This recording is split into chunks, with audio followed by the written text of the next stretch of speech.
Hey guys, I'm gonna start working on that Trilockathon event 3 here. So we've got a lock I want to turn into a challenge lock here. We've got a Wilka. It's a little 5-pin half euro. This one was actually sent to me by the one, but I thought I'd start from step 1 to show you guys how I like to start trying to figure out how to pick a challenge lock. I'm pretty sure there's all standards in here, so I like to try them with standards first and find the binding order. So I'm going to show you. I kind of like to do a little worksheet here. I'll do a couple little lines and then start figuring out the binding order and kind of get an idea where I'm going to place the pins according to the pin height as well.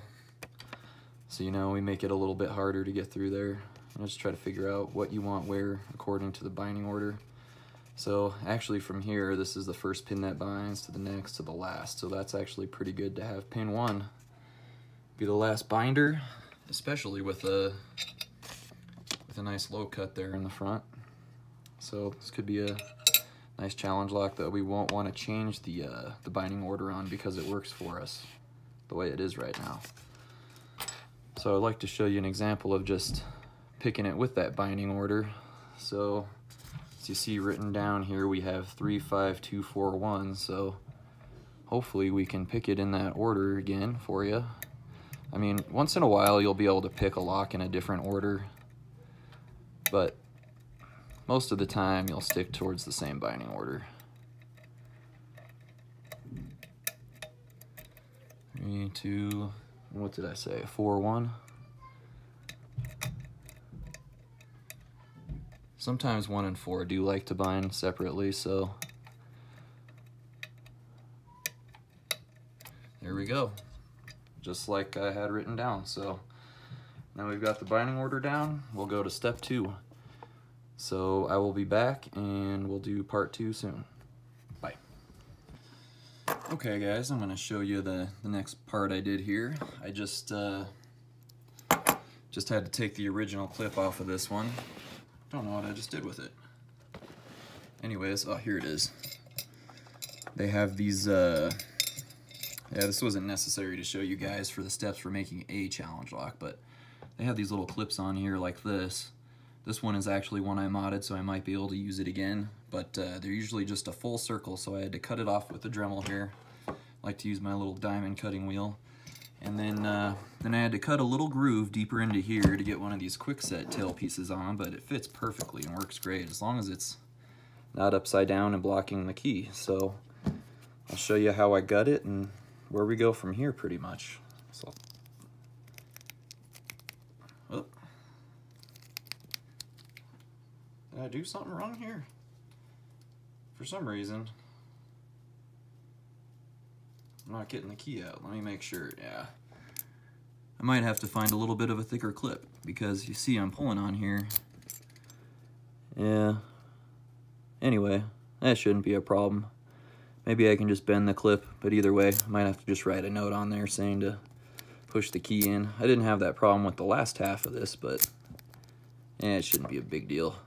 It'll still work either way. But yeah, I'll probably just try to mess with that clip later. I might have cut the groove a little bit too much. Either way, let's get this gutted and show you what the next step is here. It definitely helps having a ton of pins around, but I'll show you what I do next here. All right, there's the clip. The other half of this that I gutted had some really interesting pins in there, so hopefully you guys can see those if it's the same on this other half. Some weird spools and stuff I've never seen before. Really cool. It's got a serrated in there. Yeah, this is a super cool lock. I almost wish I didn't cut it in half after I did. Yeah, serrated there, another serrated. So I might actually keep, well, I'm gonna keep the key pins either way, so if anything, I might just mod maybe number 5 and number 1, turn that into a nice spool or something as a good overset trap. But okay, no mods up top. Just try to keep in mind what we got going on here. Get my tweezers, and see if we have some of that crazy funkiness up here. Like there was multiple pins and I wasn't even sure what was going on the other half. So yeah, so far nothing going on here. Super long springs. Okay, might just be master keyed for this one if this is like the outside, or yeah. And they also had these hollow pins in there, so yeah, I'm gonna save these and maybe use those for pinning pins. But also some really funky spools with, I don't know if it's an anti-bump feature or what, but we'll take a look. Yeah, there's another wafer. And this is probably one of those funky spools. Yep, look at that. Probably anti-bump is my guess. But those are super cool pins. Definitely be reusing those. The other half of this lock I sent out to Trekmaster 30 actually, without a key. But yeah, that thing was a pain in the butt to get picked just to make sure it worked. That's as much as I'll say right now. I don't want to give the lock away. Yeah, this is definitely, this half is a little bit more forgiving than the other half was.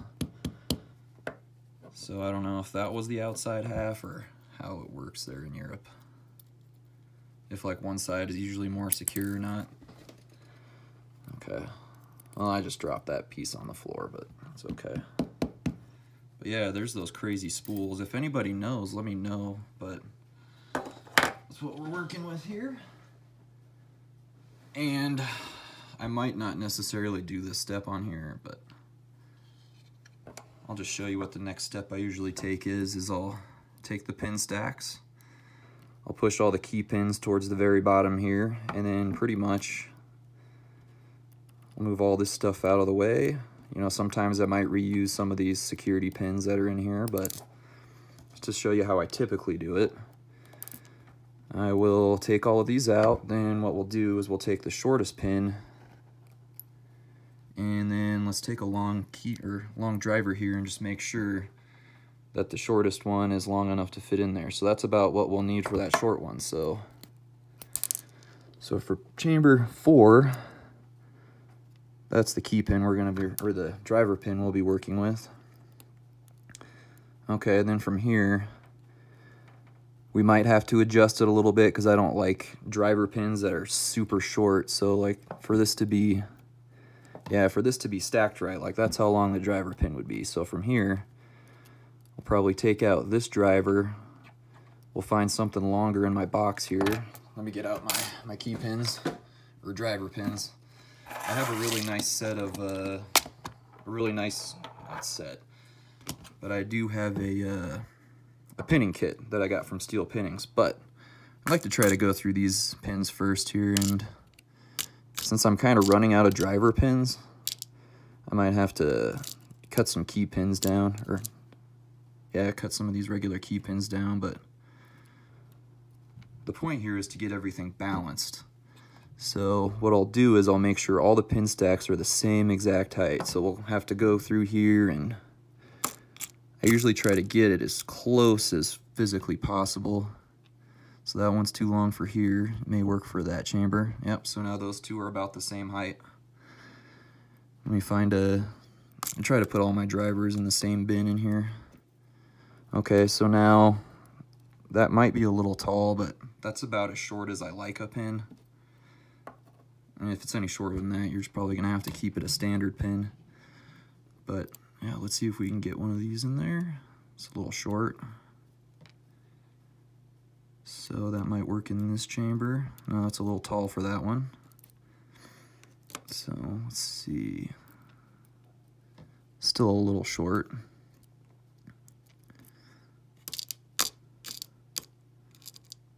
Yeah, this is pretty much the idea there. Yeah, that one will work good for there. I might adjust these a little bit, but let's see. You do run out of driver pins a lot faster than key pins, but yeah, that one's a little short, but you guys get the idea. You really just want to leave these stacks as close to the same height as possible. This one's a little bit short here, but maybe I'll switch that out with that. Yeah, great. That's a pretty good representation of what you're looking for here before you get your pins made. So yeah, we'll start there, and then I'll come back and show you guys the pin making part. Okay guys, I'm gonna start showing you guys the next part here.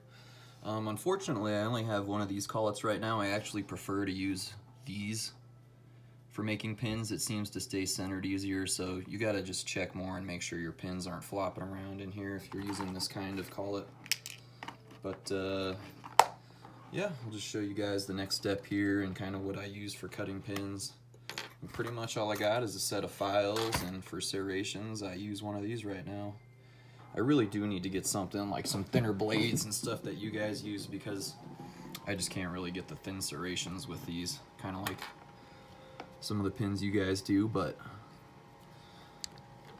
just, here's the key pin that's going to be one of my drivers. I'm just going to get that flattened off, and yeah, it's spinning good, so we know that's pretty well set in there, so we're not going to have to readjust the pin. But it's nice to make sure you get these nice and tight. I didn't use a wrench or anything, but it's probably preferable to do that so you don't have to keep pulling the pin back and putting it. It'll fly out a lot, so.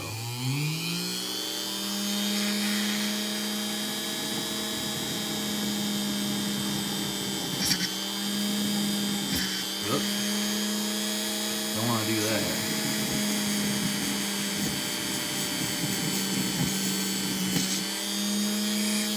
Alright, it's just hard to reach around the camera here. I'm not used to doing this. Kind of why I'm slipping a little bit too.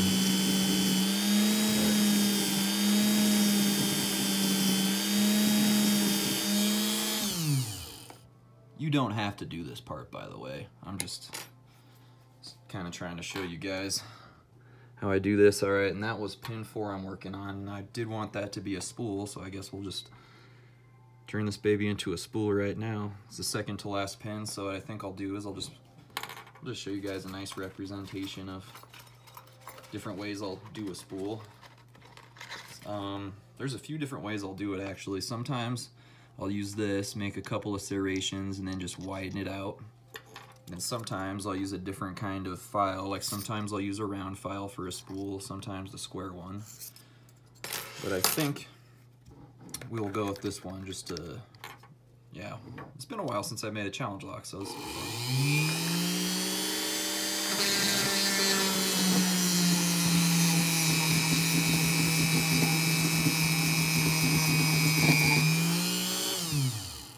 And you do want to actually use the filing technique, you know, make sure you're going the right direction, because that will save you a lot of time than just sitting there holding it still. But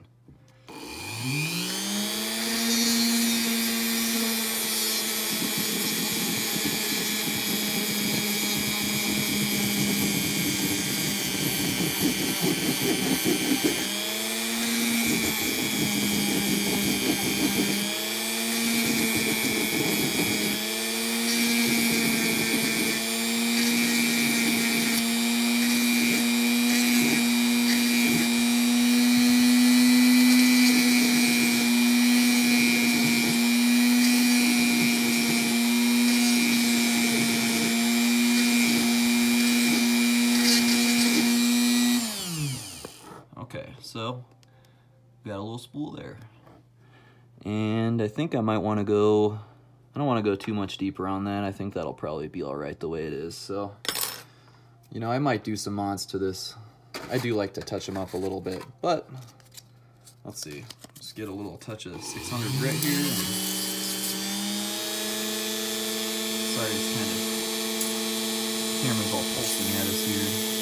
Let's try to clean up those tool marks a little bit.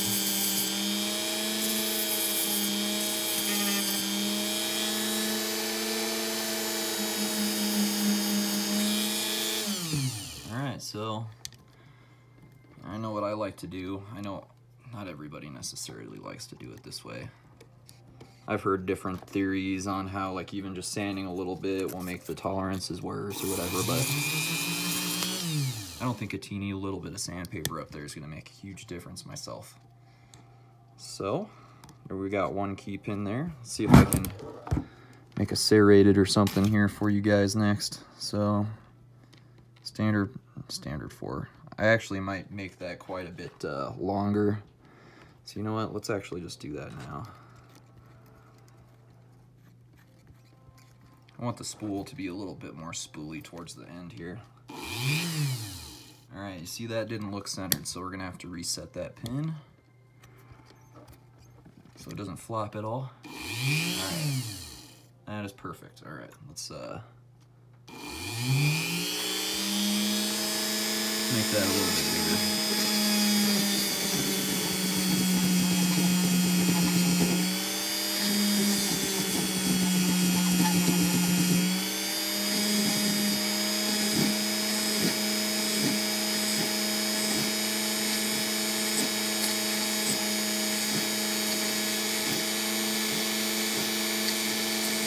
Okay, that's a little bit better for me. Clean it up a little bit. There, that's better. That'll allow a little bit of a deeper false set. I mean, technically, I might come back and actually do it the full way, like a real spool. Not a real spool, you know what I mean. A full spool. So, let me make a serrated here as an example next, and then I'll probably cut it, because you guys don't need a 20-minute long video to see how this is done. So let's see, let me look at my list here. 3, 5, all right. Let's turn 5 into a serrated here.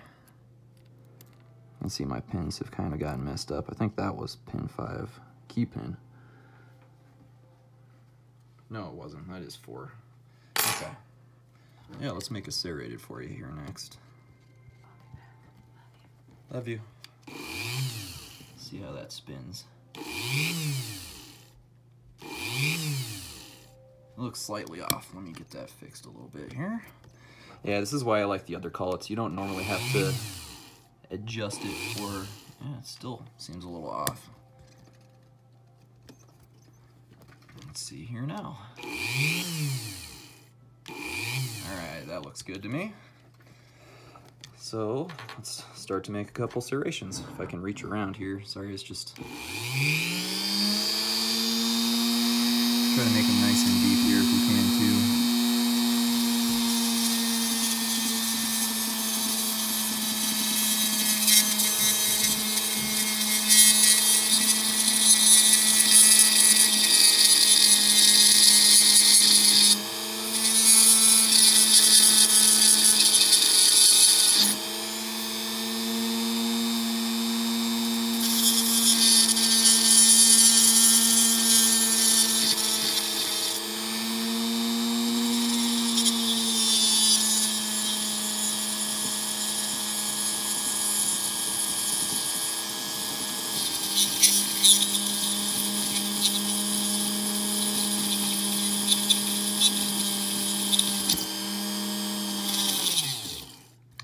Sometimes that just turns off on the lowest setting. When I've got a good cutting tool like this is actually a pretty fresh blade. It works a ton better than the other one, but this older one is good for making wider serrations. But let's get this pin cleaned up and take a look at it too. And sometimes if you go straight at it, sometimes it will heat up too much and you'll get little edges that kind of stick out. So sometimes if that happens, I just like to barely hit it with a file. So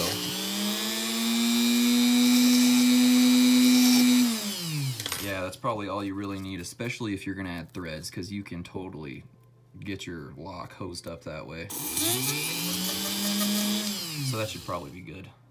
And then you know, while I'm talking about threads, let me show you what I do for threading. So let's get chamber 5 here and get my tap. I think, where is my tap? Should be in here, I believe. Ah, here it is. So I'll try to show you the right way to do it. It is good to get a little bit of lube on there. You don't really need a ton of it, but just get a little bit of lube on there. And I know I'm going to want to thread chamber 5, so we'll do is you just start turning it slowly till it grabs. Go all the way down. Still all the way through. Don't have to go too excessive, but it does kind of help clean the threads out a little bit if you can keep it going. Okay. And then a good way to test this before you put the whole lock together and get it hosed up is to see how it fits in there on its own. So if it's stuck, I hope it does get stuck, honestly, so I can show you how to do it. Nope, it fits perfectly. But if you guys have these small file sets, what I like to do is I'll take this round end. I think you can do it on any of these files. It doesn't have to be the round file, but it fits perfectly in these size holes. So what I'll do is I'll just stick it in there real quick and run it through, and that's usually more than enough to get it from binding the pins in there too much. The first few locks you make, you'll notice. So yeah, there's the next step, and then I'll come back when it's all done and I'll show you the working lock. All right, welcome back again. So I've got my pins made here, got everything planned out, and I'll kind of show you what I was thinking. I left all the springs the same because those are really long springs and it's just going to be tough to get those back, but this is what I got here. For this chamber, I thought it would be fun to just make a mini version of this up top. So this is like a T-pin above a spool. And then here we have the serrateds. I just cleaned those up. We got a really nice long spool there for our overset trap. This is a tapered spool there for another overset trap. We've got that mini T-pin, almost spool looking thing, but I took one of these spools that you can see by my thumb here, shortened that tip, so I made a T-pin spool, put a serration on it. A couple serrations there on 3, nice deep spool on 4, and 5 is serrated. So yeah, that's what we got here. And I have not tried to put it back together, but I'm pretty sure it should be just fine. Like I said, well, I'll show you the mods I did. I threaded everything except for chamber 1, my nice overset trap there. That's the one that I'm hoping to keep everyone out of this lock with. So let's get our key in here. I feel a little bit of the roughness from the threads going through there, but I got all those cleaned up with the tip of the file. Like I said before, like sometimes they just do not want to go in there. So if you don't clean it up, you're gonna have a key that doesn't want to come out. Just to warn you. So pin 1, pin 2. I kind of wanted to do a drunken spool on one, but with the length of the pin, I didn't want to cause any problems. So you just kind of got to go with what you got. I mean, I could have lengthened all these other driver pins, but I didn't want to make them too long. And there's that tapered key pin there. So, try to find my plug follower. Moved everything out of the way here to make this easier. No, I can't find anything. Okay, that should work. Let's see here. Let's get pin 3 in first. These super long springs, it's kind of hard to angle them in there. Oh, we'll get it. Yeah, the first one I made out of this lock, I was really worried it wasn't going to work because it took me about 2 hours to pick that. So, yeah, like I said, if I make a lock without a key, I promise you I have picked it, so I know it's going to work. Really hate doing that though, because I've only actually put 2 out there. One I didn't have a key for, and one only had 1 key. So I'm definitely going to have to use a shim to get this back together though, just in case. Alright, come on, let's go. No mods to the top. Oops. Almost lost track of where we were. And I'm going to have to check this chamber 1 here because it looks like those springs don't have a ton of pressure on them, so I better make sure it even gets above the shear line, which it looks like it will. And it's going to have very little spring pressure, so this is going to be a difficult pin to get set. And this is where I should have my other tweezers out, but I think we'll get it.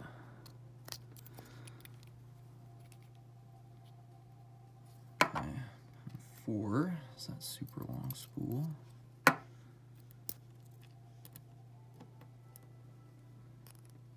So I hope you guys were able to, well, at least some of you were able to learn a little bit from me. I know everybody has different ways of doing it. But, you know, like I said, I hope somebody learned something. I thought I would do one of these videos anyway on how I make my challenge locks, but I think it's a great opportunity to do this with the Trilockathon right now.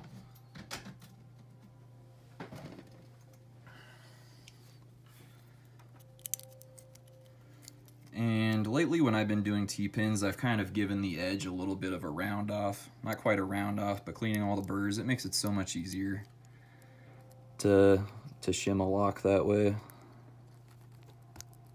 All right, make sure my key's pushed in all the way. And perfect. As long as we can get the key out, this is gonna be a good challenge lock. Let me just find my clip, which I'm gonna have to change out later anyway, but shouldn't be a problem.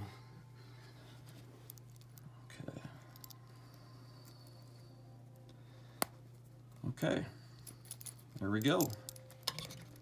I'll just hold it in a little bit, and there we go. There's my challenge lock. That is not the last step. We've got one more step here. And of course, that's naming it. So, this one is going to be called Trilockathon 2018. We will go with my name on here. And my new sign that I do, the triple X on the bottom. That's terribly horrible handwriting, but get this in here, get it labeled, get it stuck on there, and well, we can fit it in there. I'll just use a different label. I wanted to use the nice chunky one, but yeah, there we have it. Trilockathon 2018. And you can't see my thing underneath there, but yeah, there we have it. Get this sent out to somebody. Oh, cool. It did come out by itself. Yeah, I'll just leave that clip in there, put a little note on there. I'm sure somebody will figure it out. But yeah, thanks for watching, guys, and good luck to everyone else who enters. Talk to you guys later, and like I said, I hope you learned something from me. If anyone has any questions, though, who doesn't make too many challenge locks or anything, please let me know. Be happy to help. But thanks for watching, guys. Bye-bye.